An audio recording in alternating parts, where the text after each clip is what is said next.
नमस्कार आपण देखुछंती channel name. आजिर बड़ खबर पुणी बढ़िला पेट्रोल एवं डीजेल दर। साधारण लोकंकु लागिपारे आउ एक भारी झटका। आजि केते बढ़िला दाम, आपणंक सहररे केते रेट चलीछि, सबु तथ्य जानिबा पई भिडियोटिकु शेष पर्यंत देखंतु। टैब गाड़ी रे पेट्रोल किंबा डीजेल पकाइबा पूर्वरु जानि नियंतु दर। प्रतिदिन तेलर नुआ दर निर्धारण करा जाई थाए। आजि भुवनेश्वर पेट्रोल दर टंका रहिथिबा बेले डीजेल दाम प्रति लिटर पिछा पैसा रहिछि। सेहीपरि दिल्ली रे पेट्रोल लिटर पिछा टंका पैसा और डीजेल दर टंका पैसा होइछि।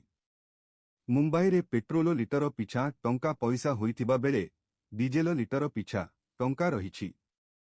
सेहीपरि कोलकाता रे पेट्रोल दर टंका थिबा बेले डीजेल दर टंका पैसा रहिछि। चेन्नई रे पेट्रोल दर टंका पैसा थिबा बेले डीजेल दाम टंका पैसा रहिछि। प्रत्येक दिन सकाळ टारे पेट्रोल एवं डीजेल दाम रे परिवर्तन होइଥାଏ।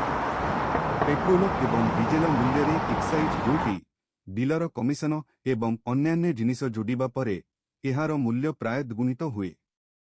वैदेशिक मूल्य सहित अंतर्जातीय बजार रे अशोधित मूल्य उपरे निर्भर करी पेट्रोल एवं डीजेल मूल्य प्रतिदिन बदली थाए।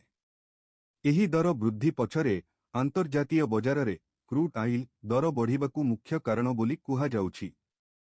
एहार प्रभाव रे यातायात खर्च बढ़ी पारे एवं आगामी दिन रे दैनिक वस्तुर दाम मध्य बढ़िबा संभावना रहिछि।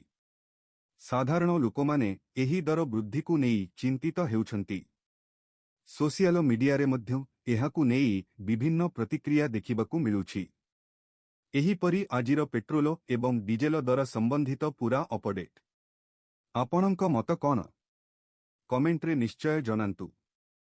भिडियोटी भल लागिथिले लाइक शेयर करंतु एवं एमिति ताजा खबर पाई चैनल को सब्सक्राइब करंतु। धन्यवाद।